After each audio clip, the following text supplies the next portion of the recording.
Hola, ¿qué tal? Mi nombre es Benjamín Gosbeler Herrera. Actualmente trabajo como docente investigador en el Centro CLAS, en el Centro de Levantamientos Aeroespaciales y Aplicaciones SIG para el Desarrollo de Recursos Naturales en la Universidad Mayor San Simón.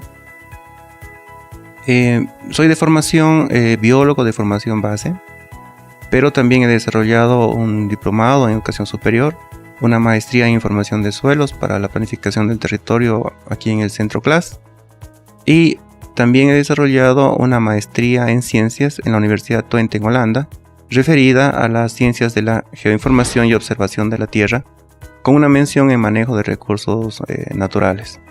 Mi persona también desarrolla actividades de docencia en el programa de Planificación Territorial y Medio Ambiente, en la Facultad de Arquitectura y Ciencias del Hábitat desde el año 2010, en la asignatura de Sistemas de Información Geográfica y Medio Ambiente.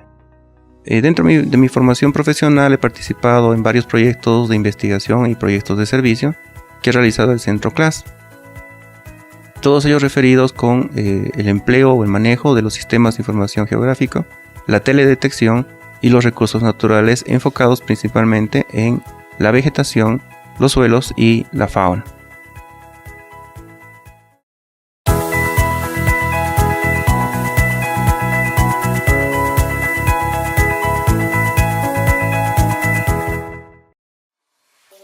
Entonces, la investigación que está a mi cargo tiene por título Variaciones espaciales y temporales en el régimen hídrico y la calidad del agua y los suelos adyacentes de la cuenca Mailanco. Primero que nada, indicar que la cuenca Mailanco es la parte naciente del río Rocha que se encuentra íntegramente en el valle de Sacaba. Entonces, el trabajo tiene que ser desarrollado, en realidad se está desarrollando en esta zona, ¿no? Para esto, inicialmente lo que se hizo fue, como toda investigación lo demanda, acuerdos con la gente de Sacaba, con el municipio principalmente, con algunos comunarios en las zonas donde se va a trabajar de manera intensiva, y también con la gobernación, que en algunos casos nos ha cedido espacios para la instalación de equipos. Ese trabajo tiene una motivación muy especial, ya que en nuestro departamento, el río Rocha, como todos sabemos, se ha convertido prácticamente en un lugar de movimiento de contaminantes principalmente, ya que no tenemos un sistema adecuado de disposición de las aguas de desecho, ni industriales, menos aún de las domiciliares.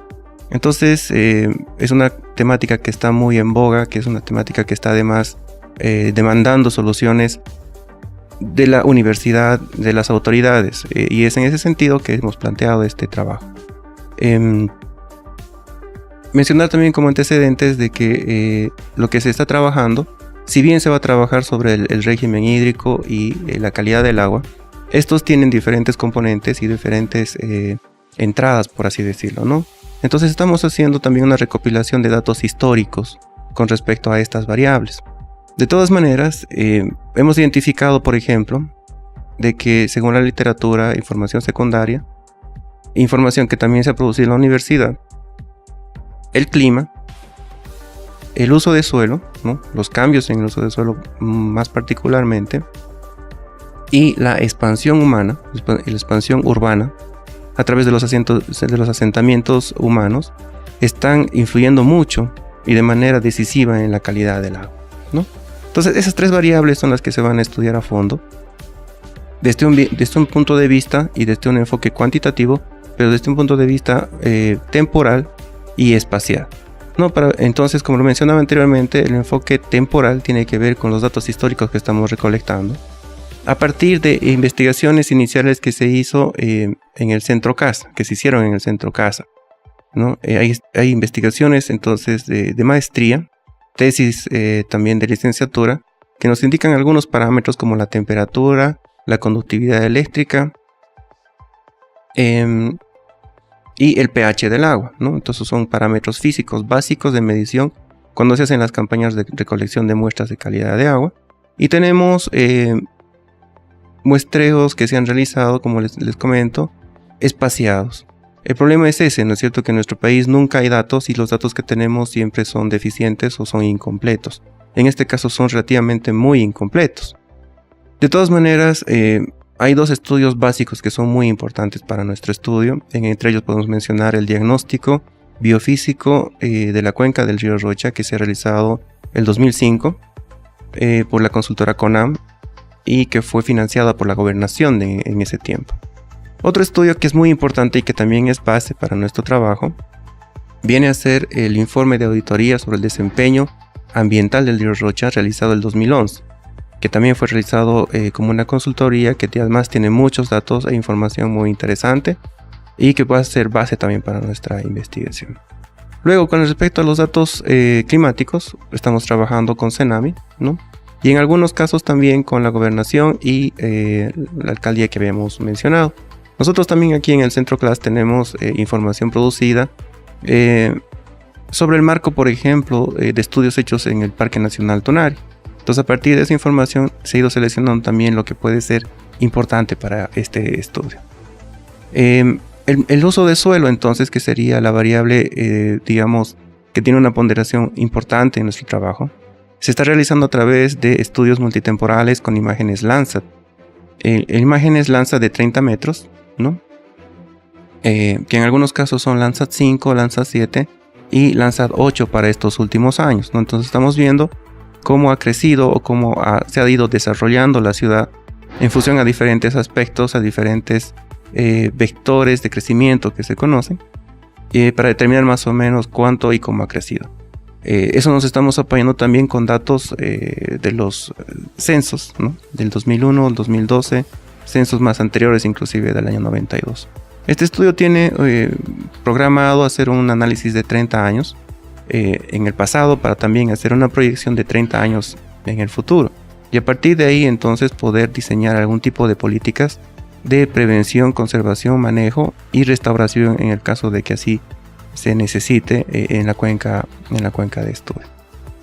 Básicamente esto sería, digamos, el marco general de lo que se va a hacer en la investigación. No sin antes mencionar de que como se va a trabajar con el régimen hídrico, entonces necesitamos hacer un modelamiento importante de lo que va a ser el comportamiento hidrológico de la cuenca, ¿no? Y eso en base a esto vamos a poder saber cuánto de agua entra y cuánto de agua sale, en términos muy resumidos de nuestra cuenquita, haciendo un cálculo de lluvia escurrimiento. Para esto vamos a instalar equipos, ¿no? Dentro del lecho del río Rocha, a partir de puntos donde se ha identificado que hay aportes del río, ¿no? Para identificar volúmenes y a partir de ahí también identificar los caudales que se están manejando, ¿no? Todos sabemos que cuando llueve hay un mayor caudal, contrario a la época de estiaje, pero no tenemos una cuantificación temporal. Entonces este estudio tiene que ver también con cuantificar unos 2 años por lo menos, o unos 2 años y medio, estas entradas y salidas de lluvia y de agua, ¿no? Entonces por eso vamos a tener, como les comentaba anteriormente, limnígrafos que van a medir el caudal, bueno, no el caudal particularmente, pero sí el volumen, y a partir de ahí vamos a calcular el caudal. Y vamos a tener también estaciones de medición meteorológicas, una en la zona de Chimboco, otra por Melga, que va a ser más en realidad un pluviómetro, y otro aquí por Pacata, que también va a ser un pluviómetro para medir la lluvia.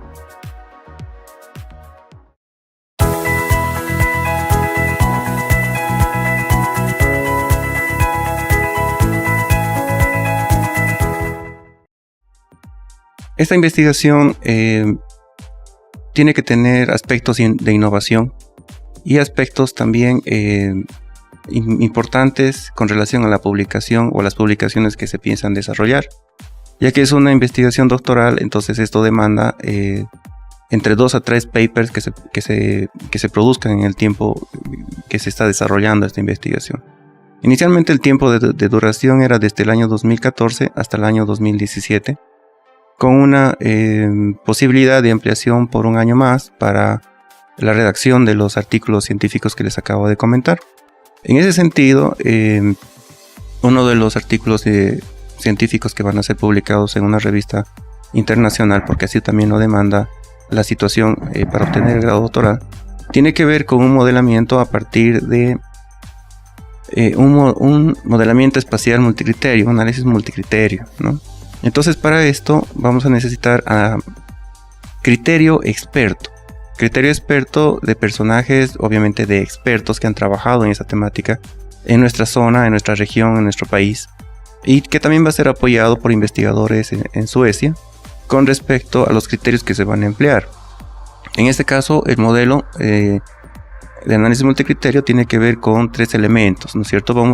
A través de este modelo vamos a determinar la contaminación puntual y no puntual en la cuenca. Y para esto, 3 factores son importantes. Uno, y que es básicamente decisivo, el uso de suelo o el cambio de uso de suelo que se está dando en la cuenca Mailanco. Porque eso básicamente condiciona el hecho de que, por ejemplo, si se manejan fertilizantes químicos o aún inclusive biológicos, o si se maneja algún tipo de insecticidas o fumigación para los cultivos, ¿no? En un tipo de uso de suelo intensivo, de agricultura intensiva, eso va a generar residuos. Y esos residuos van a aportar a la contaminación, ya sea de una forma puntual o no puntual, ¿no? Entonces, ese uso de suelo es muy importante para el funcionamiento de nuestro modelo. Otra variable importante es la distancia que va a recorrer el contaminante. Entonces, no es lo mismo que si viene de la casa cerca al río o que si está bajando de las laderas de las montañas el contaminante, ¿sí? Entonces, esa distancia que va a recorrer el contaminante a través de la escorrentía superficial también tiene que ser cuantificada de alguna manera. Y para eso el análisis multicriterio nos va a dar parámetros, ¿no? Y finalmente, vamos a tener un parámetro que nos va a decir a través de la topografía, ¿no? De la pendiente, por ejemplo, dónde se va a retener. Si tenemos un pequeño valle o tenemos una pequeña fosa, ¿no? Hablando ya un poco más de geomorfología, de fisiografía de la zona. Entonces, en estos lugares se van a capturar los contaminantes y se van a ir manejando como una especie de pequeños reservorios de nutrientes en algún caso, pero también de contaminantes cuando estos nutrientes pasan ciertos límites permisivos. Entonces, en base a estas tres variables vamos a calcular un índice de contaminación no puntual, ¿no? Que nos va a permitir identificar las zonas donde hay una contaminación en algún gradiente, ¿no? Las más contaminadas a las menos contaminadas. Bueno, como todos sabemos, la zona del río Rocha, a partir de cierto punto, eso es importante mencionarlo, a partir de cierto punto se convierte en un lugar muy contaminado, ¿no?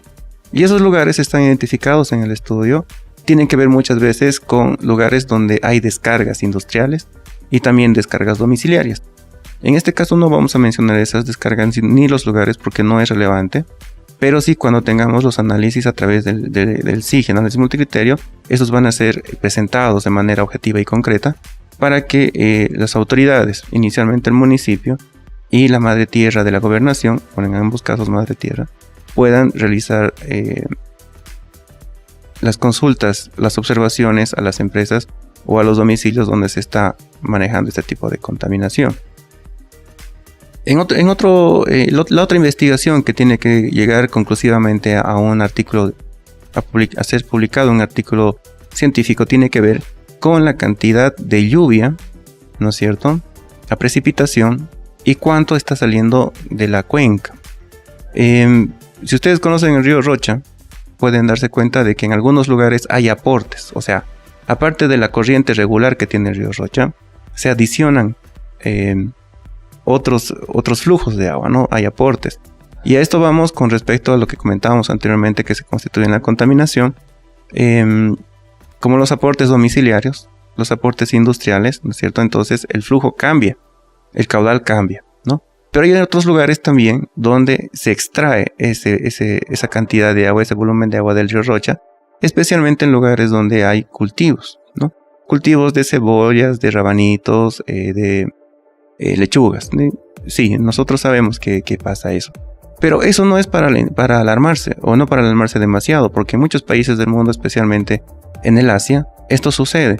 Lo que pasa es que necesitamos controles o medidas post cosecha para asegurar que esos productos que llegan hasta nuestra mesa sean correctamente desinfectados, correctamente manejados, ¿no es cierto?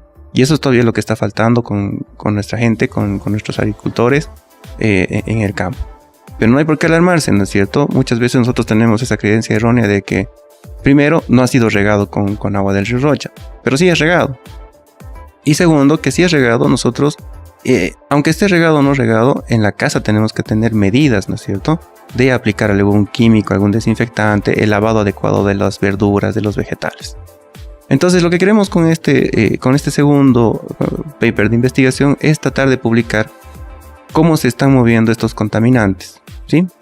Entonces va a haber un modelamiento hidrológico que se va a hacer en 3 softwares distintos: el EHMS, el HBB, que es un software sueco, y el BHML, que es un software belga, ¿no?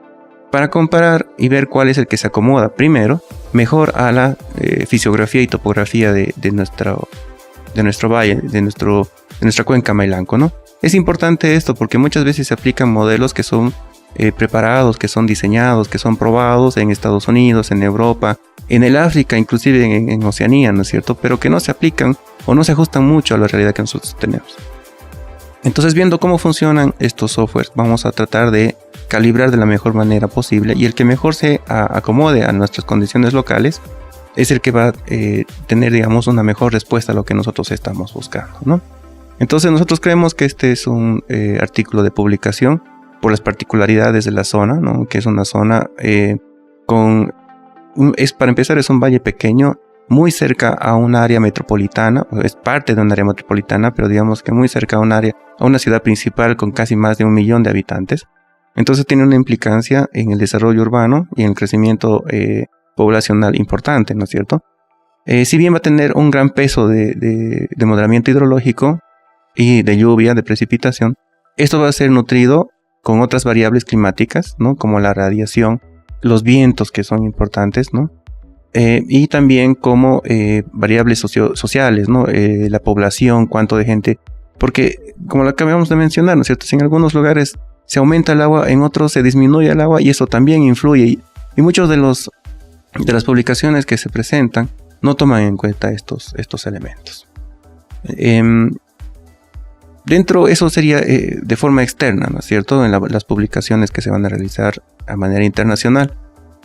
Pero dentro de nuestra universidad, este proyecto doctoral también está básicamente patrocinando, o es parte de la maestría en gestión del agua, el medio ambiente y el hábitat, ¿no?, que está desarrollado por varios centros en nuestra universidad, y que también está financiada por la cooperación sueca. Es aquí donde tenemos 2 proyectos de investigación también, uno que tiene que ver nuevamente con la relación lluvia-escorrentía, pero asociado simplemente a 3 variables químicas del agua, como son la demanda bioquímica de oxígeno, la demanda química de oxígeno y el oxígeno disuelto, por un lado. Y la otra investigación tiene que ver con el modelamiento de los contaminantes puntuales y no puntuales. Como se han debido dar cuenta, están muy relacionados con la tesis doctoral y básicamente van a ser el punto de partida de esta investigación, ya que a partir de esto vamos a calibrar, vamos a tratar de ajustar los modelos, ¿no?, que es algo que muchas veces no se realiza en nuestro medio, y principalmente vamos a validar, ¿no? Y para este punto de validación necesitamos datos de campo, ¿no? Desde el 2014 es que se están realizando entonces campañas de muestreo de suelo y de aguas, ¿no?, de la calidad del agua, con 7 variables químicas, 3 biológicas, 3 físicas, y estamos midiendo también el caudal, ¿no? Entonces tenemos ya una serie de datos temporales que nos va a permitir hacer el modelamiento que estamos necesitando, y principalmente la validación de los modelos que vamos a utilizar, ¿no? La validación, que es muy muy importante, porque eso nos va a decir con cuánto de precisión estamos obteniendo los resultados, ¿no es cierto? Y en muchos casos esto es un requisito para la publicación a nivel internacional, ¿no es cierto? Vamos a hacer una publicación con 90% de precisión, con 95% de precisión, ¿no? Eso vamos a ver también dependiendo de la calidad de los datos que vayamos obteniendo. Ahora, es innegable que muchas veces los conflictos sociales en nuestro país condicionan también la colecta, el relevamiento de estos datos. A modo de comentario puedo decirles que hace 2 meses, por ejemplo, hubo el paro de camioneros en nuestro país y fue afectada esta zona. Entonces no se podía entrar a la zona y las personas que estaban bloqueando, bueno, porque había bloqueos, entonces estaban un poco agresivas y no entendían que estando con una movilidad oficial y teniendo un problema de investigación, se tenía que hacer este trabajo, ¿no? Entonces ellos inclusive nos pedían que apoyemos la protesta y que seamos parte como universidad. Entonces hay pequeños problemas como este que les acabo de mencionar, que siempre se presentan en las investigaciones, ¿no? Pero esto va a ser puesto en consideración en el momento que se haga la publicación, porque por ejemplo esa fecha se perdió 2 días de colecta, una campaña completa de colecta de datos, pero lo que vamos a hacer entonces es ampliar un poquito más en lo sucesivo la colecta de estos datos. La idea también es llegar al pregrado. Entonces hay 2 tesis que van a ser presentadas en la Facultad de Tecnología, una que tiene que ver con calidad de aguas y otra con la calidad biológica, ¿no? Y ambas van a ser para una para la carrera de Ingeniería Química y la otra para la carrera de Biología. Y finalmente en la Facultad de Agronomía, donde vamos a trabajar con propiedades y calidad de los suelos.